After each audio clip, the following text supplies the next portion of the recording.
այսօր շատ կարևոր իրադարձություն է, շատ արժեքավոր իրադարձություն է Հայաստանում, որ այսպիսի մակարդակի մարդիկ ղեկավարներ Եվրոպայի համայնքը ղեկավարությունը եկել է Հայաստանում։ Սակայն Էմանուել Մակրոնի այն հայտարարությունից հետո, որ 8 տարի առաջ Հայաստանը դիտարկվում էր որպես Ռուսաստանի արբանյակ, այդ ամբողջը արժեզրկում է։ Այս ամբողջ իրադարձությունը արժեզրկում է։ Երբ օրինակ Զելենսկին խոսում է Հայաստանի և Ադրբեջանի խաղաղության կոչեր անում, խոսում է Ադրբեջանի և Հայաստանի խաղաղության հաստատման մասին, դա ուղղակի երեսպաշտություն է։ Զելենսկին թող հիշի, որ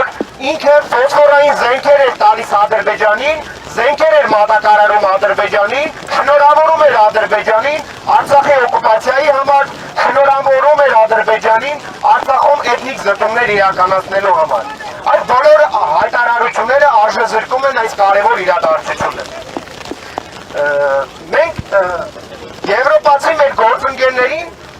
հարց ենք ուզում ուղղենք, երբ այսպիսի հայտարարություններ են անում, երբ խաղաղության կոչեր անելուց առաջ Հայաստանին և Ադրբեջանին, երբ փորձում են միջնորդել և իրականացնել այսպես ասած այս կեղծ խաղաղությունը, նրանք Ադրբեջանին այդ խաղաղության կոչերից առաջ կոչեր անում են, որպեսզի ազատ արձակեն մեր հայ ռազմագերիներին։ Ադրբեջանին կոչեր անում են, որպեսզի զորքերը դուրս բերեն Հայաստանի սուվերեն տարածքից։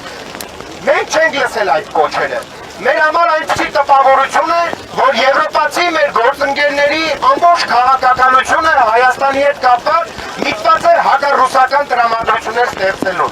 Մենք չենք ուզում հավատանք, որ եվրոպացի մեր գործընկերների վարած քաղաքականությունը մեզ վաղը նորից ցեղասպանելու է։ Մենք չենք ուզում դրան հավատանք։ Բայց դրան չհավատալու համար եվրոպացի մեր գործընկերները պետք է հստակ քայլեր ձեռնարկեն և իրենց խոսույթը, իրենց հռետորաբանությունը փոխեն Հայաստանի մասին։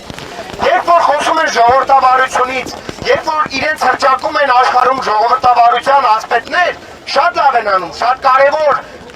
մարդկային բաներից են խոսում, բայց ժողովրդավարությունից առաջ, երբ որ հանդիպում են իրենց հայաստանցի գործընկերներին, խոսք բարձրացնում են Հայաստանում քան բանտարկյալների մասին։ Խոսում են նրա մասին, օրինակ նույն Էմանուել Մակրոնը Հայաստանի ղեկավարությանը 8 տարվա մասին, որ խոսում է, հարց տալիս է այս 8 տարվա աննախադեպ քաղաքբանտարկյալների մասին, որոնք մինչև այսօր կան։ Երբ որ խոսում են խղճից, ազատությունից, խոսում են մարդու իրավունքներից, խոսում են ելի ժողովրդավարությունից, իրենց ամբողջ ամեն երկրորդ բառը դա է։ Հարց տալիս են Հայաստանի իշխանություններին, թե ինչի համար են հարձակում գործում Հայաստանյաց առաքելական Սուրբ եկեղեցու վրա, Հայաստանի քահանաներին ինչի համար են ձերբակալում, ինչի համար են այսօր բանտում գտնվում հայաստանցի հայ հոգևորականներ։ Օրինակ Կանադայի վարչապետը հարց տալիս է Նիկոլ Փաշինյանին, թե ինչի համար է Բագրատ Սրբազանը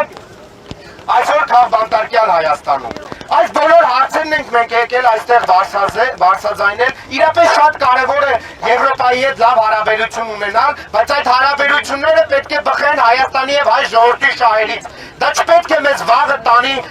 ցեղասպանության, էթնիկ զտումների կամ կրկին զիջումների, կամ չպետք է մենք վաղը միսօր կանգնենք փաստի առաջ։ Սա պետք է մեր եվրոպացի գործընկերները հասկանան և մենք այստեղ այս բոլոր հարցադրումներն ենք եկել և բարձրացնում և կոչ ենք անում եվրոպացի գործընկերներին, որպեսզի իրենց այստեղի Հայաստանի գործընկերներին և իրենց Ադրբեջանի գործընկերներին բարձրացնեն այն բոլոր հարցերը, որոնք ես ասեցի։